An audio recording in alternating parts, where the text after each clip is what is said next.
Do you feel like Matarazzo could be a future national team coach for us? Yeah, I mean, he certainly can. I think my understanding that his passion right now is to stay in Europe for a while. He's there now.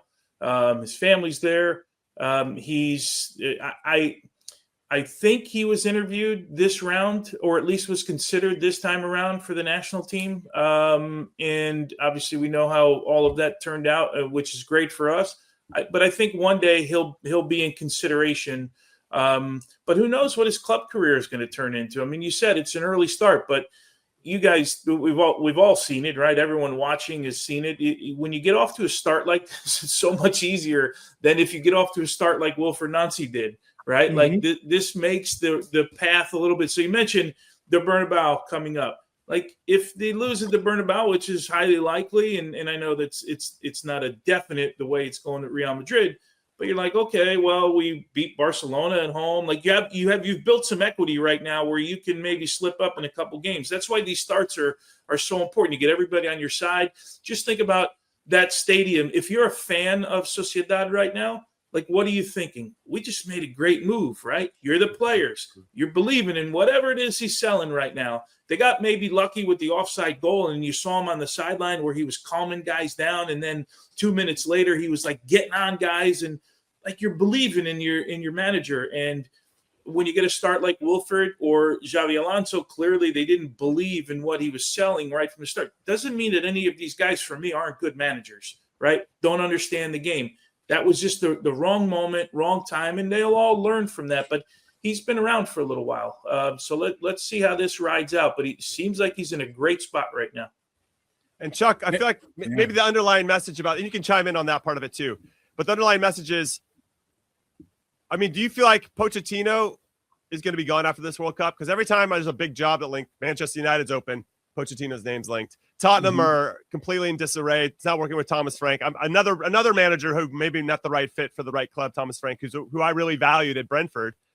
And maybe that was his ceiling. Maybe that was the type of culture and team and size of a club that he needed. But to take that next step sometimes is a little bit too much. And Wilfried Nancy probably fell into that as well.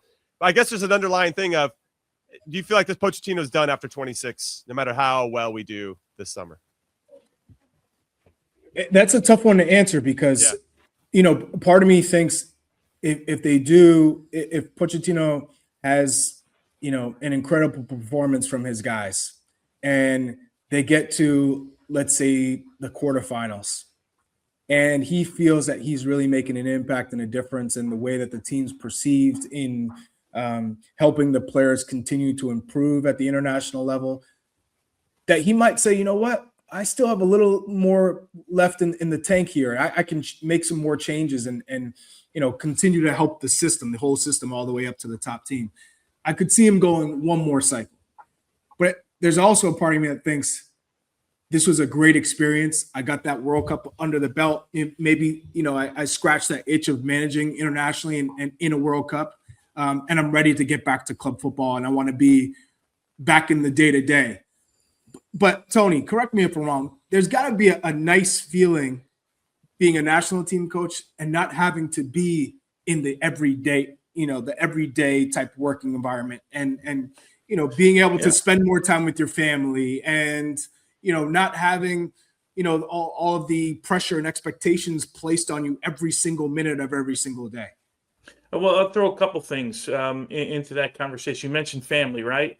One thing we don't know is how much his family likes the rhythm of being here in America and all that stuff. Big factor.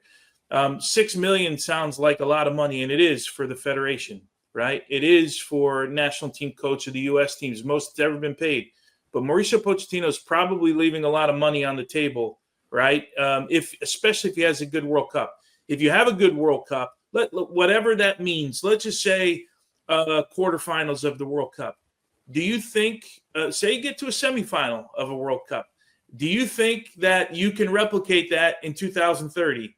Is it going to get better or is it going to get worse, right? Are you going to get, just going to get, there's all these factors. And then to your point, Charlie, about being a national team coach, not having the pressure every day, Mauricio Pochettino is young enough to not want to not maybe want it for a little while, but there's an itch that you want to scratch all the time, right?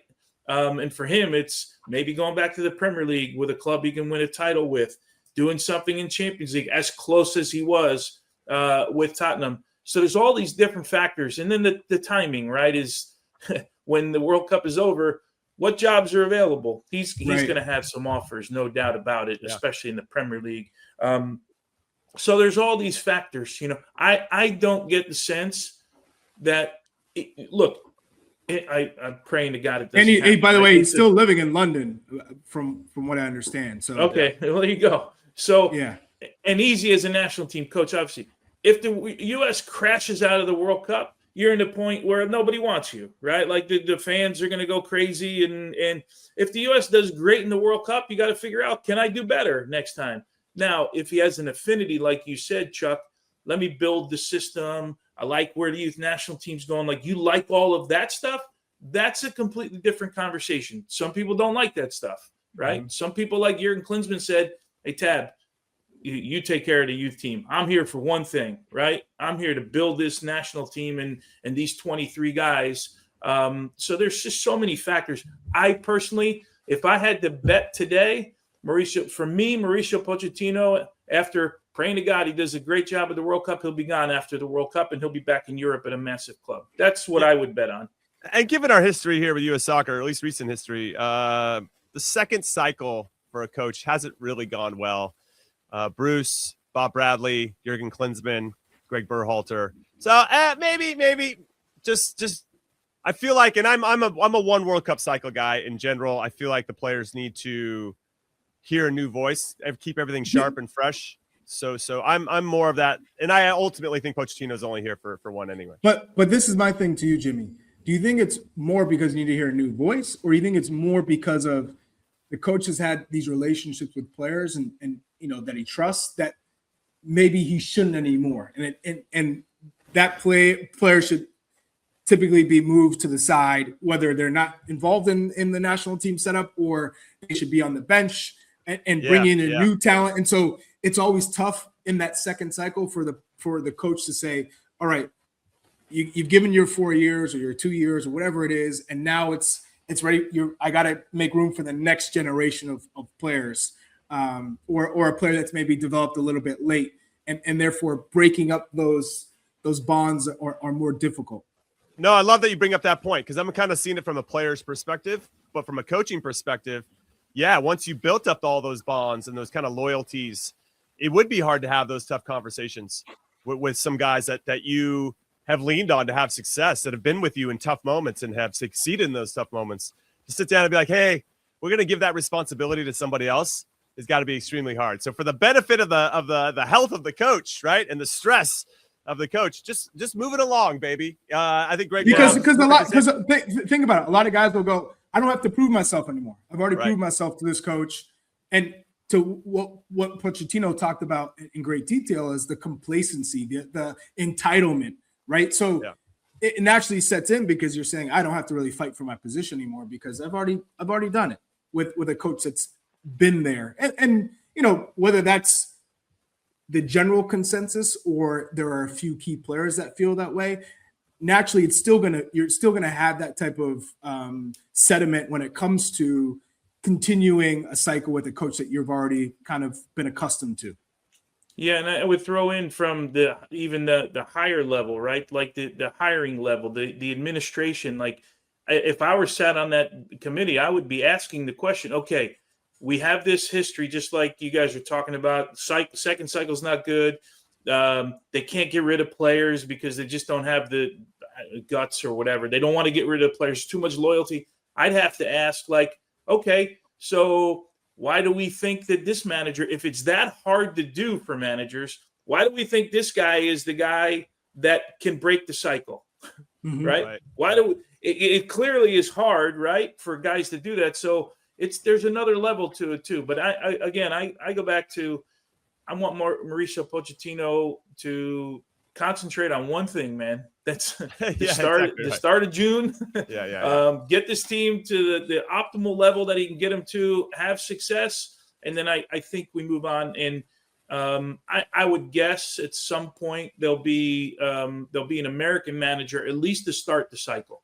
It's going to be interesting to see. Of course, it's going to be interesting. But I know we're getting ahead of ourselves here. But there's so many questions when you're hiring a guy at that level. I mean, we were talking about Pellegrino Matarazzo rightfully, and I kind of hijacked this to talk about kind of the future of Pochettino.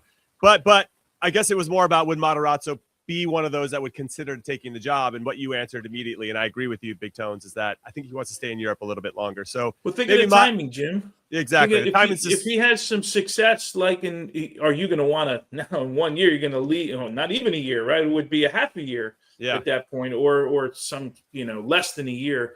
Were you going to leave Sociedad? And that's not a good look unless you've said 10 years ago, my dream in this whole thing was to be a national team coach. And anytime I get the chance to do it, I'm going to do it that day. I just don't know that. But doesn't mean 2 or 3 years down the road, halfway through a cycle, it wouldn't be a possibility. I'll also add, just from the U.S. men's national team perspective, from U.S. soccer, let's just say Pochettino has an incredible World Cup. They get to a semifinal, and he decides to leave. They now know if they get an elite manager, you don't need more than a year with a group.